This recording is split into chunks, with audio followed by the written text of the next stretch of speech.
Dalam video ini saya akan menjelaskan tentang aplikasi yang bisa kita gunakan untuk sesi pembelajaran online secara live. Jadi kita berbicara secara online dengan mahasiswa kita pada waktu yang bersamaan. Nah, saya akan menjelaskan tentang Zoom. Kita bisa akses di zoom.us. Bagi Anda yang pertama kali memakai Zoom, maka ketika Anda masuk, Anda akan diminta untuk sign up atau sign in. Kalau Anda belum punya account, Anda harus sign up dulu. Buat account, jadi Anda klik di sini untuk minta sign up, dia akan minta email, kemudian ada beberapa proses pendaftaran. Sesudah itu Anda sign up, maka Anda akan punya login. Karena saya sudah sign up, maka saya tidak perlu sign up lagi, saya cuma login aja, sign in. Oke, kalau Anda sudah selesai sign in, maka di sini ada beberapa pilihan. Ada join a meeting. Join a meeting berarti sudah ada sesi meeting yang dibuat oleh dosen Anda akan join saja. Kalau host a meeting ini biasa dipakai oleh dosen.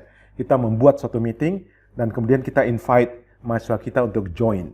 Nah, untuk yang pertama kali memakai, ketika Anda host a meeting, ada pilihan dengan video atau tanpa video. Kalau dengan video dan seterusnya, atau maupun tanpa video, maka akan masuk ke proses install. Ada satu bagian kecil yang akan diinstall. Setelah proses install selesai, maka Anda akan memiliki aplikasi yang Anda bisa langsung temukan di window Anda. Jadi di sini, seperti ini saya sudah punya Zoom setelah selesai install. Nah, sekarang saya akan menunjukkan bagaimana kita pakai jika sudah ada aplikasi Zoom. Jadi kita klik di Start Zoom ini. Anda klik, saya sign in lagi. Oke, setelah kita sign in, maka ada beberapa pilihan. Kita biasanya pakai dua ini tadi. New meeting berarti kita membuat meeting orang lain yang akan kita invite. Join berarti kita join ke meeting yang sudah dibuat oleh dosen kita. Nah, saya akan mulai dari sisi dosen. Jadi kita buat new meeting. Ketika kita klik new meeting, maka Anda lihat di sini sudah ada meeting, ada keluar di sini meeting ID-nya. Nomor ini yang harus kita berikan kepada mahasiswa kita untuk mereka bisa join ke meeting kita. Jadi ada nomor ID meeting ID 627562371. Kemudian juga kita perlu memberikan password dari meeting kita. Password kita itu ada di sini. Jadi kalau Anda klik di invite, ada keluar meeting password, ini 028258. Angka-angka ini selalu berubah setiap kali kita start sesi yang baru. Jadi angka ini akan kita berikan kepada mahasiswa kita. Saya akan menunjukkan dari sisi mahasiswa. Jadi kalau dari sisi mahasiswa, dia akan klik di join, dan di sini akan diminta untuk enter ID. Ya, ini ID yang sudah dimasukkan, kemudian diklik join, kemudian akan diminta passwordnya. Ya, ini password yang sudah dikirim oleh dosennya dan sudah diisikan, kemudian diklik di join meeting. Ditanya join dengan video, oke, atau join without video. Saya join dengan video. Oke, maka selanjutnya kita akan terhubung dengan komputer dosen kita. Nah, sekarang saya akan kembali ke komputer daripada saya sebagai seorang dosen yang menunggu mahasiswa menghubungi saya. Oke, setelah itu saya akan menunggu mahasiswa saya masuk. Oke, jadi ini saya sudah terhubung dengan mahasiswa saya bisa berbicara dengan dia. Misalnya, kalau oke, bisa kedengaran di sana? Iya, bisa. Sekarang hari ini mau belajar apa ya? Oke, ya jadi sekarang saya akan mulai mengajar mahasiswa saya. Jadi di sini saya sudah punya file yang akan saya pakai untuk mengajar. Saya share filenya, katakanlah ini saya maximize untuk tampilkan. Kemudian di sini saya share tampilan saya yang ini. Share.